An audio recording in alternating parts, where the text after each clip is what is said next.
Nos visita esta noche de la Asociación Amigos del Mundo José Antonio Echevarría. Hola José Antonio, ¿qué tal? Buenas noches. Hola Inés, buenas noches.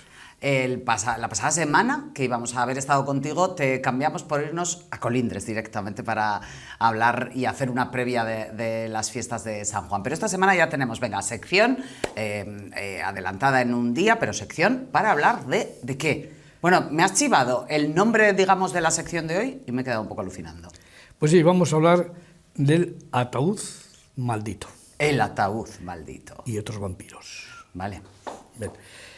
Este caso se trata de uno de los casos más clásicos de la historia del misterio de España y constantemente en programas de radio, televisión, WhatsApp, de todo, cada vez que surge, pues hay un mare magnum de interpretaciones, críticas, como siempre, personas a favor, personas en contra, estudiosos a favor y estudiosos en contra, y sobre todo una serie de libros que han escrito sobre ello. Y todo esto se ha intentado o ha hecho que se rescaten estas historias y otras de los libros ya escritos hace bastantes años y que hoy, desde luego, quizás podamos resolver el misterio del ataúd maldito. A ver, venga, cuéntame más. Ponme en situación. En estas historias vamos a hacer un pequeño recorrido anterior de leyendas, de vampiros y todo esto. Siempre las hemos situado allá por Centro Europa y los bosques balcánicos o castillos de los Cárpatos. Pero, queridos amigos, hoy diremos que los hemos tenido o los tenemos bastante más cerca de todo eso. ¿En serio? ¿No hay que ir hasta Transilvania para conocer a un vampiro? No. Toda esta historia comienza allá por el año 1993, cuando un equipo... 1993. La historia, empieza la historia. Esto es antes de ayer. Sí, pero se retoma, diríamos, la historia, ¿no? Y se forma un equipo de investigadores, pues lógicamente todo esto viene a través de ahí, llamados Jordi Ardamuy, Martí Flo y Valentín Ferran. Estos, su principal búsqueda estaba en principio sobre vampiros para hacer una publicación y para ello hablaron con el investigador Ángel Gordón, a quien yo tuve el placer de conocer en Nuria, y este les da una nota escrita, mecanografiada por Miguel Gómez Aracel, donde se narraba una historia ocurrida allá por el año 1915. ¿Sobre qué? Sobre un ataúd llegado a Cartagena desde Yugoslavia. Luego desarrollaremos un poquito más la historia. Pero también venía de por ahí, de esa zona, ¿no? Sí, venía, el ataúd venía desde Yugoslavia y llega a Cartagena. Bien. En esa nota, que estaba fechada el 7 de octubre de 1983, llevaba el pomposo título de Resumen de la investigación realizada por el abogado de AM, a Miguel Aracel.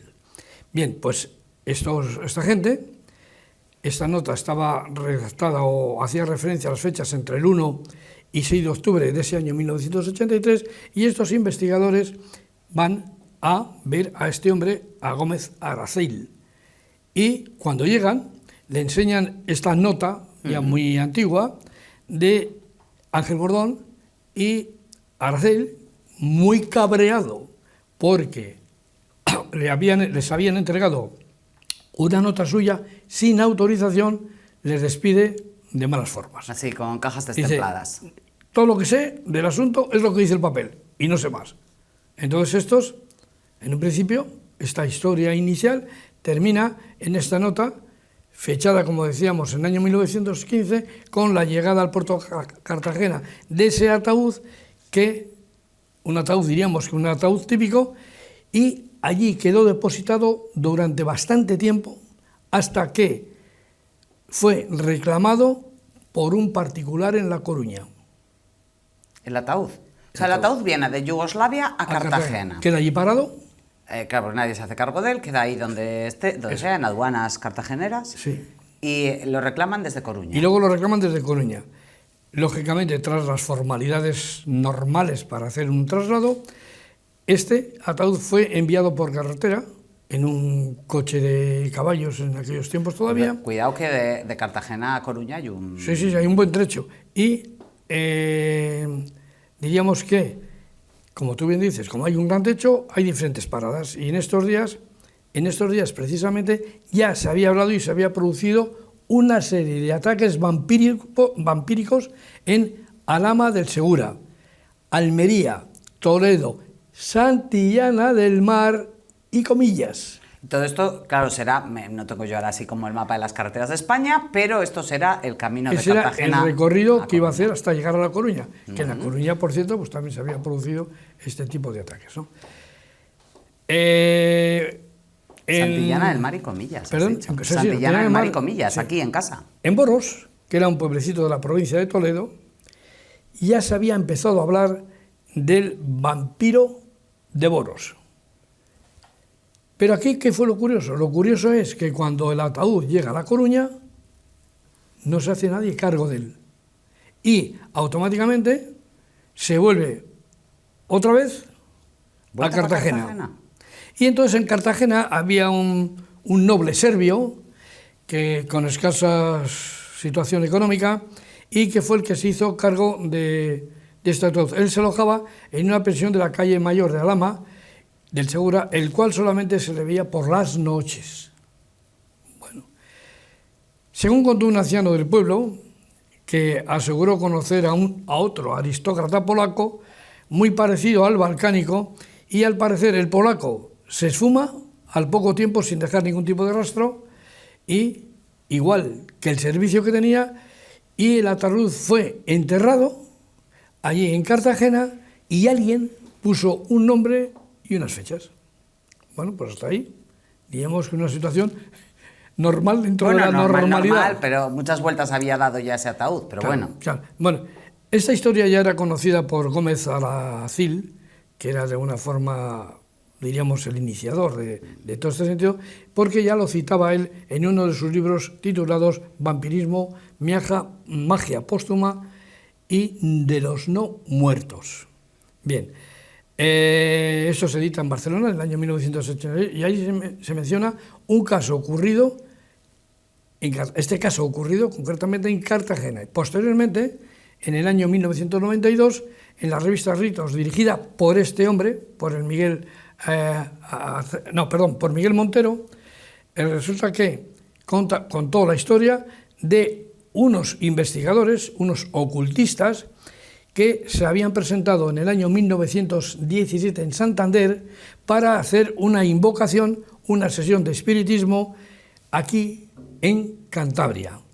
Entonces, según la narración de estos investigadores, de estos espiritistas, decían que al realizar la invocación de ese no muerto, vamos a decir, la estancia, el cuarto donde se encontraban, se llenó de un hedor tremendo a carne putrefacta, y la temperatura bajó hasta el nivel de congelación. Bien, estos tres amigos, lógicamente, que ya hemos dicho sus nombres, acudieron en demanda de información a la Asociación Catalana de Estudios, pero allí nadie tampoco les daba ninguna referencia sobre esto. Uno de los miembros contestó que al respecto del vampiro ha aparecido en diferentes lugares de España, o sea que no fue solamente en aquel sitio. En el primer tercio de este siglo sabemos que la documentación se encontraba, o se suponía que se encontraba en Santillana del Mar. O sea que hemos estado muy relacionados con el vampirismo en esta zona. Al menos, diríamos, en escritura. O sea, había documentación sobre todo este asunto aquí al lado, en Santillana del Mar. Exactamente. Bueno, vamos a ver el vídeo número 1.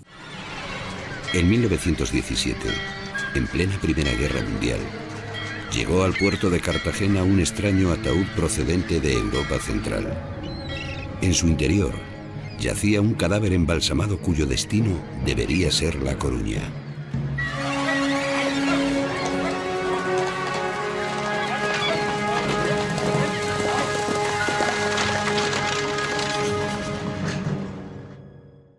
El ataúd fue depositado en los hangares hasta que alguien lo reclamó desde La Coruña. Al reclamarse, montaron un viaje con un carro de caballos, un carro de muertos, para transportar un ataúd.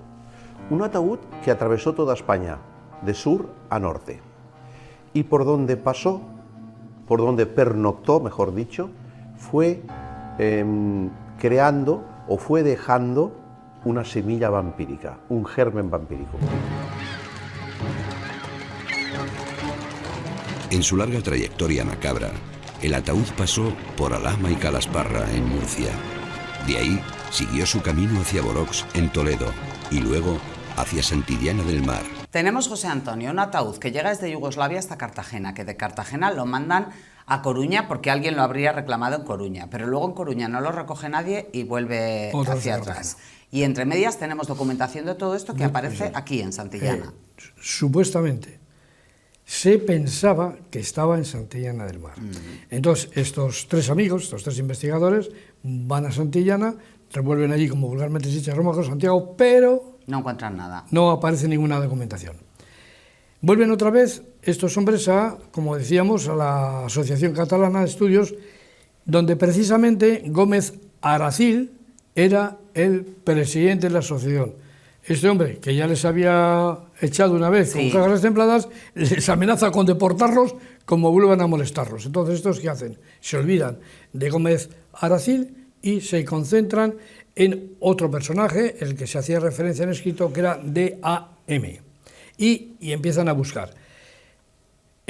Como decíamos, después de buscar en Santillana toda esta documentación donde no encuentran nada, pues van a través de la lista telefónica que había, que era un tocho grandísimo, pues intentan buscar a este otro D.A.M. Ostras, pero claro, buscar un DAM a través del listín telefónico. Imposible. Bueno, total, que no lo consiguieron encontrar y se preparan las maletas y se lanzan a la carretera a buscar las pistas del vampiro ese que se había referenciado ya anteriormente, que era el vampiro de Boros. Bueno, pues antes se les ocurre volver también otra vez a Cartagena e intentar buscar allí la documentación y tampoco encuentran nada. Ellos van siguiendo todas las pistas que pueden. Exactamente. Ellos indagaron, como se había dicho que había sido enterrado este ataúd sin saber lo que contenía dentro en Cartagena, ellos buscan en los cementerios municipales de esa localidad, el de Nuestra Señora del Remedio y el de San Antonio Abad. Pero lo mismo que había ocurrido en Santillana del Mar y también que habían mirado en comillas, pues no encuentran nada. ¿Y por qué? Pues que lógicamente si no sabes el nombre ni tienes ningún dato del difunto, supuestamente, pues difícilmente vas a encontrar allí a una tal. Bien, ellos acuden también posteriormente a la aduana marítima de Cartagena y allí no descubren tampoco nada. Para ver cómo había un registro de cuando se recepcionó pues todo el ataúd o apareció. algo. Y también a su vez van a la Cámara de Comercio de Murcia, la capital, para ver si efectivamente en algún sitio aparecía alguna referencia a ese dichoso ataúd. Pues lo mismo que en Santillana, Comillas y Cartagena, no aparece nada. Entonces, ¿qué hacen? Siguen o intentaron seguir el recorrido macabro de este ataúd, pero empezando en lugar desde el inicio, que sale de Cartagena hacia Galicia, al revés, desde Galicia hacia Cartagena. Para Cartagena. Y, como decíamos, ni en Santillana ni en Comillas habían encontrado nada, aunque también preguntaron en la Cámara de Comercio de Santander y tampoco encontraron absolutamente nada. ¿Y qué hicieron? Pues lógicamente fueron a Boros, a este pueblo, que era un pueblo toledano, que estaba situado en la comarca de la Baja Sagra, a unos 50 kilómetros de Madrid, y allí hablaron o intentaron buscar alguna referencia en referente a ese vampiro de Bos que hablaban. Esto era más o menos en el año 1994 y este pueblo tenía aproximadamente unos 1000 habitantes. Y todos los que comentaban hablaban de viejas historias, pero fue Ardanuy quien viajó luego e intentó hablar con el secretario del ayuntamiento, y este secretario sí que le dio algunas pistas para poder llegar a alguien que pudiera conocer. Y entonces una señora, una anciana, le dijo que ella había oído hablar hace muchísimo tiempo que había un vecino, entre comillas, que chupaba la sangre a sus congéneres, lo que parecía confirmar la historia del vampiro de Boros. Claro, porque en Boros recordemos que es donde surge una historia de un ataque vampírico. Sí. Y Sí, está pero en ese recorrido que también es hizo el Santillana, ataúd. comillas y lo demás. Ya. Pero bueno, que aquí sí había una señora que de alguna forma confirmaba la existencia de ese vampiro de Boros. Bueno, vamos a ver el vídeo número 2. En cada sitio donde el ataúd paró, dejó un rastro de enfermedades y muertes. Cuando el ataúd maldito llegó a la oficina consignataria de mensajería de La Coruña, nadie lo reclamó. Pronto lo devolvieron a su destino. Pues nadie lo recoge. Y los encargados de la aduana de La Coruña dicen, bueno, ¿para qué queremos este trasto? Volvamos, mandémoslo a origen. Y otra vez, de nuevo, el cadáver a recorrer España de punta a punta para volver a Cartagena. Posteriormente apareció un misterioso personaje en Cartagena, un noble, un aristócrata serbio, que luego resultó ser polaco, cuyo nombre dijo ser Boris Stronescu. Este noble serbio se hospedó en una casa de huéspedes de Alhama, en Murcia, y fue visto por varias personas, incluso fue visto por la gente del cementerio, porque dijo no tener suficiente dinero como para retornar a su país, el ataúd, con el cadáver embalsamado. Hasta el momento, José Antonio, el único testimonio que habían encontrado era en Boros, en el resto de los sitios no. No. Y en base a eso debemos creer que el vampiro existió. Bueno, Y que era el ocupante del ataúd misterioso. ¿quién lo sabe? Eso quedaría ahí. Bueno, de todas formas, estos tres amigos, estos tres investigadores convencidos de que sus investigaciones no llegaban a buen puerto, por decirlo de alguna manera, ¿qué hicieron? Escribieron un libro sobre todo lo que habían recapitulado, titulado Vampiros, magia póstuma dentro y fuera de España. Uno de estos capítulos, escrito por Aldanui, se dedicaba al vampiro borosiano, o borsino, que era El de Boros. que habíamos hablado, el de Boros. Y da la puñetera casualidad que al publicarse este libro, con esta historia, resulta que, tanto en España como en Sudamérica, se empieza a hablar de el ataúd maldito. ¿Pero en referencia a este ataúd o se empieza a hablar del...? No, ataúd, a referencia a ese ataúd que llegó a Cartagena. Es decir, había quedado, diríamos, un poquito, más o menos en olvido, pero a raíz de la escritura esta del borosino, del vampiro, pues sale otra vez a coalición este ataúd o esta historia. También fue reflejada en la revista Karma 7, que en aquel tiempo dirigía mi amigo Sebastián Darbó, y que incluso dio lugar a un programa de televisión donde se recogía un poquito esta historia, ¿no? Pero, sobre todo, el vampiro de Boros, vamos a decir que alcanzó su máxima autoridad, por decirlo de alguna manera, en esta época. Escucha, y todo por el testimonio de una señora, que estos igual pillaron a una que era como Felisa la de mi pueblo, que, entiéndeme, José Antonio, para cuando decía 4 frases bien, había dicho 3 que no coordinaban mucho, ¿eh? Pues sí.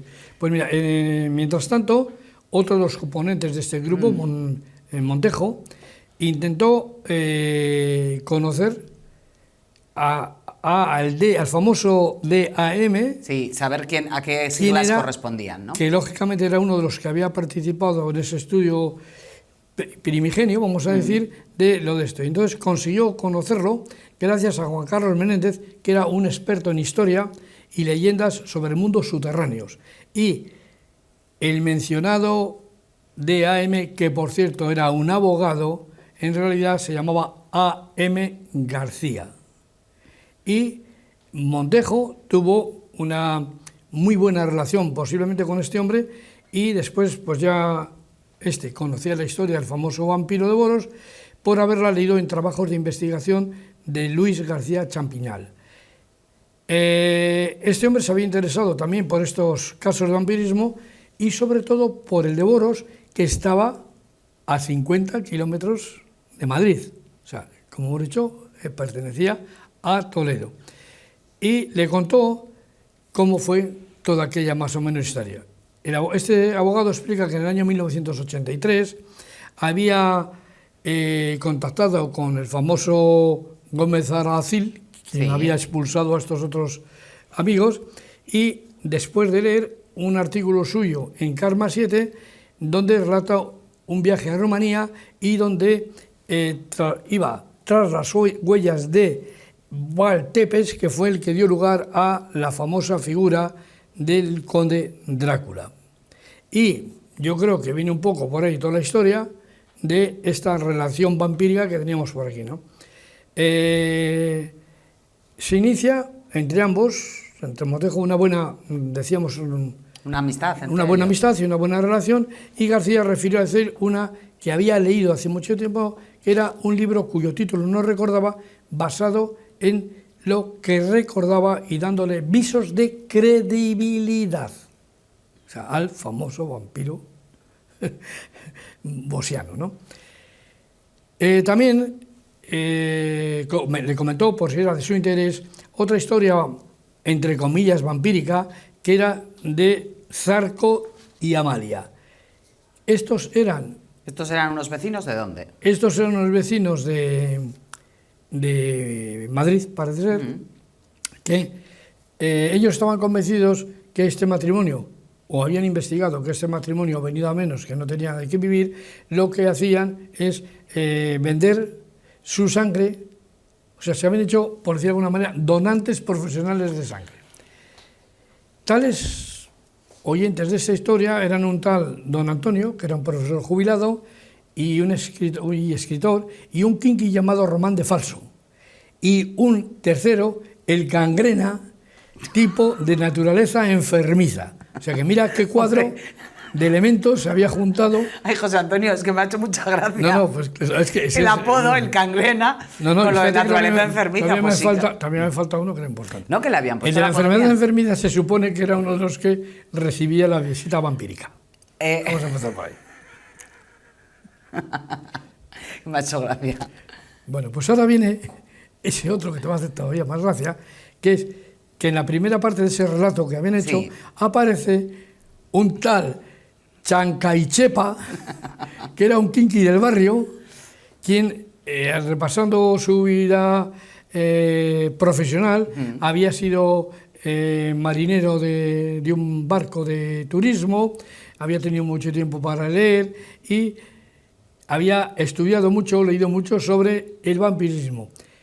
Esta cultura, que fue adquirida, como decíamos, gracias a esos ratos libres que él tenía en el barco, resulta que se echa, vamos a decir, una novia que es precisamente la Amalia, esta anterior, que Amalia, la de Zarco. Sí, que decía que olía a muerto y era muy aficionada a hincarle los dientes en la garganta. Finalmente, y como es muy lógico, el Chancaichepa sale huyendo de las caricias. Eso te iba a decir, la relación fracasó, claro. Totalmente, de su novia, Amalia, e investiga un poco sobre ellas, averiguando que el 1 de mayo de 1915, en plena guerra europea, esta mujer fallece. Y fue enterrada al día siguiente. Se llamaba Amalia Franco Calderas y era natural de la ciudad y de profesión, entre comillas, sus labores. En la policía de Cartagena, gracias a un amigo de la Brigada de Investigación Criminal, que era alcoyano, decía, hay un atestado sobre la desaparición de bastantes, muchos diría yo, cadáveres en Alhama y en Lorca y Mazarrón. Supuestamente, estas desapariciones le fueron aplicadas a esta señora. Y esta, se sabe también que en el año 1898, de Cuba, volvemos ahora al ataúd maldito, se desembarca un ataúd que venía, como hemos dicho, de Yugoslavia, cuyo contenido se ignora y que muy bien pudo ser, según Francisco Pérez Navarro, especialista en ciencias del demonio.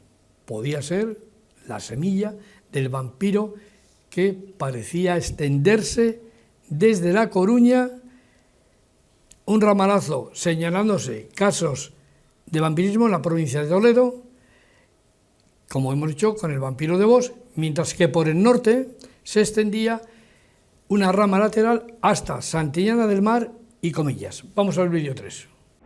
El ataúd se enterró de manera sigilosa en el cementerio de Nuestra Señora de los Remedios, en presencia del extraño noble. Según Darboux y otros investigadores, es probable que el misterioso conde centroeuropeo fuera el mismísimo vampiro que se escondía dentro del ataúd. Según los entrevistados por Cuarto Milenio, una duda persiste. ¿Existió realmente el noble serbio que estuvo en España en 1917 haciéndose cargo del ataúd? Cuando hay una guerra no hay nadie que se libre, y en este caso no se libra ni el vampiro. Cuando las tropas entran a los castillos, pues lo primero que hacen es saquear, porque claro, es un poco su botín, no reciben paga, entran a los castillos, a las casas y hacen un poco cogen su botín y se van. Entonces, con esas circunstancias, ni un vampiro podía estar tranquilo, y es un poco lo que resalto, que él viene aquí, o le reclaman desde aquí, porque no puede vivir en aquel ambiente. Fíjate, José Antonio, que desde que llevas contándome esta historia de supuestos ataques vampíricos, yo me he acordado de... sobre todo cuando has mencionado a Amelia y Zarco. Amelia y Zarco, sí. Amelia y Zarco, que has dicho, ellos eran donantes de sangre, que también en esa época, en aquellos años, se creía mucho, o para combatir enfermedades como por ejemplo la tuberculosis, también había gente que recurría a la sangre de otras personas. Sí. Se secuestraban niños, ¿no? Claro, por ejemplo, para curar a otros niños. Ten en cuenta que en aquellos tiempos, y además está recogido también en la documentación, también lo he recogido, toda esta gente se dedicaba a donar sangre, pagada lógicamente, como se decía, venían a precio de oro, porque supongo. Aquellos padres, aquellos que tenían mucho dinero y necesitaban curar a sus hijos, sobre todo de tuberculosis, compraban esa sangre. Cuando no, ya sabemos que incluso había muertes.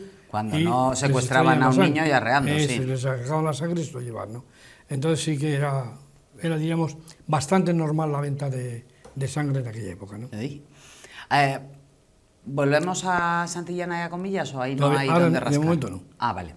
No, pues ya la historia más o menos es en relación con que se había extendido el vampirismo, pero quitando algún dato de un señor Hugo que en otro momento... Es como el Camino de Santiago, uno va por aquí y en la otra línea vampírica va por arriba. arriba. Hubo también un personaje que decía que él había conocido a una persona que había aparecido y había desaparecido en un tiempo y que también se dedicaba a chupar la sangre. En esta investigación que hablábamos de Amalia, también se descubre que esta señora tenía una pensión, o su familia, y en ella se sabe que vivió algún tiempo un conde, un aristócrata yugoslavo o polaco, que muy bien pudo ser el gancho del ataúd de Cartagena. El 14 de mayo de 1915, Amalia se pone a servir en casa de un coronel de artillería. ¿Y qué pasa? Que este hombre, al cabo de un tiempo, fallece anémico, perdido, por falta de que sangre. Parece que le han chupado la sangre, al año de la convivencia. O sea, que la Amalia, pues, el chancallipena pues se le hizo muy bien en escaparse, porque si no habría... Chacaichepa, que me lo ha O Chacaichepa, pues hubiera quedado fulminado igual que ¿no? También se había contado una historia, el Gómez Araceli, basándose en unos recuerdos olvidados, que no se trataba más que, decía él, que un supuesto cuento. Ya publicándose en 1964 por Alfonso Sastre, en un volumen dedicado al humor negro. Ya aquí es cuando empezamos las discrepancias. Bueno, vamos a ver el vídeo 4 y último. Otros investigadores creen que toda esta historia se basa en una obra literaria de carácter fantástico, pero que pudo tener algunos puntos de contacto con la realidad. En 1917, realmente surgieron varios brotes de anemia y otras enfermedades a lo largo de la presunta ruta del ataúd maldito.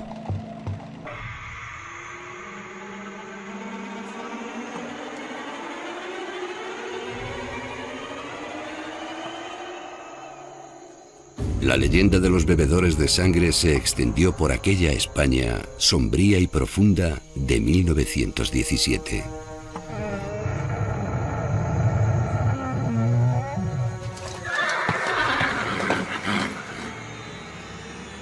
Para muchos, nacida al calor del folclore popular. Para otros, fruto de la más rotunda y oscura realidad.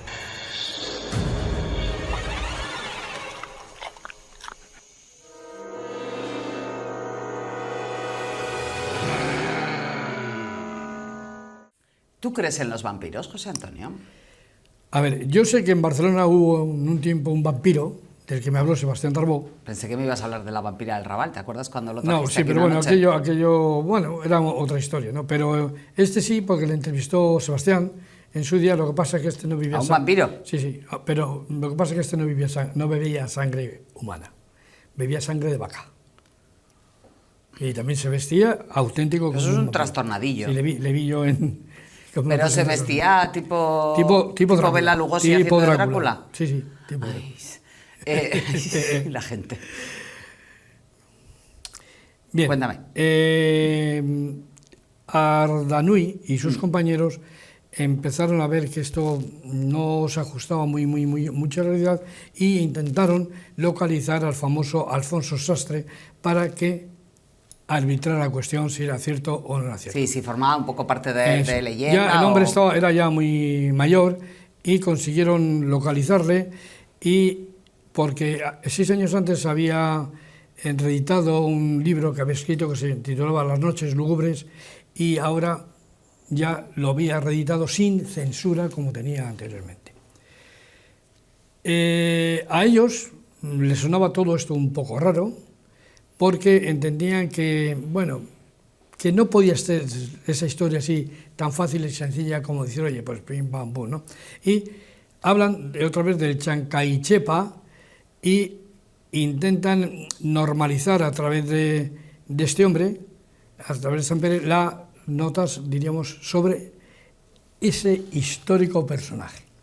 Bien, lógicamente no consiguen mucho, y lo que hacen es mandarle una serie de escritos a este hombre para entender o pedirle información sobre esa historia, si era real o no real. Pero claro, cuando estamos hablando que todavía había lo que había en la prensa y el miedo que había, pues este hombre les contesta que efectivamente que no, que había sido diríamos, una novela imaginaria.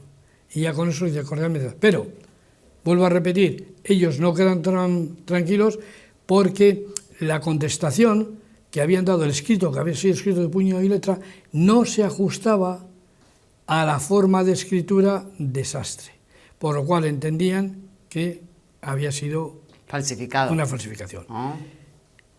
Aparentemente, en esta historia, el cheposo trapero apodado el Chancaichepa sería también una posible fruta, diríamos, de la imaginación de Sastre, pero tampoco estaba muy determinado que esta fuera así. Ellos se reunían en lo que era, en aquel tiempo, que existía, lógicamente, una taberna que era la Taberna Fantástica.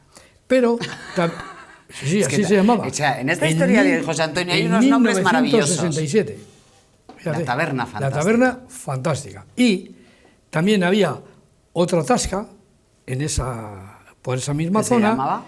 que se llamaba, igual que una cafetería de Colindres, el Gurugú. ¿Oh, sí? Bueno, también hay un monte en Marruecos, Sí. que no se concentran ahí todos los turistas que así que llaman. Pues bien, Ellos se reunían allí, en esos dos sitios. exactamente, en la Taberna Fantástica, en 1960, y en el famoso Gurugú. Y allí no consiguen tampoco dar luz sobre esta historia vampírica. Y lo único que nos queda en ese recuerdo, que era, pues que sale de Cartagena, va a La Coruña, pasando por Santillana y Comillas, donde nos deja algún vampiro perdido por ahí, que bueno, a Dios gracias, no tenemos constancia de que hubieran proliferado, pero tenemos ahí la semilla. Y además no conseguimos descubrir qué es ese ataúd, o qué contenía ese ataúd, ¿no? Que viene de Yugoslavia, llega a Cartagena, va hasta Galicia y vuelve a Cartagena. Claro, y principalmente porque no se ha localizado el lugar de enterramiento. Se suponía, se decía y se dice que estaba enterrado en Cartagena. ¿En qué cementerio? No se sabe. ¿En qué lugar de qué cementerio? Menos. Por lo tanto, ahí queda esta historia vampírica y de este ataúd maldito que un día del año 1915 vino a visitarnos a esta tierra de Cantabria.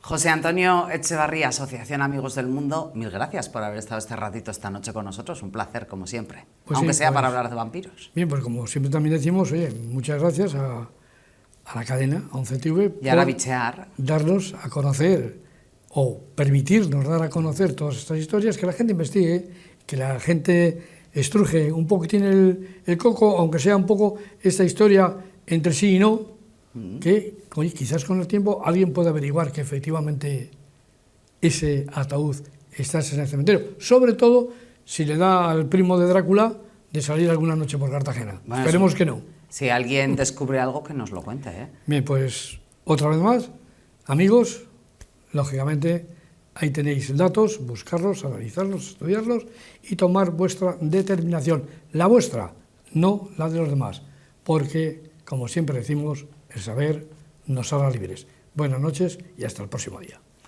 Qué bien despide José Antonio, siempre lo digo. Hacemos nosotros una pausa publicidad, ahora enseguida volvemos.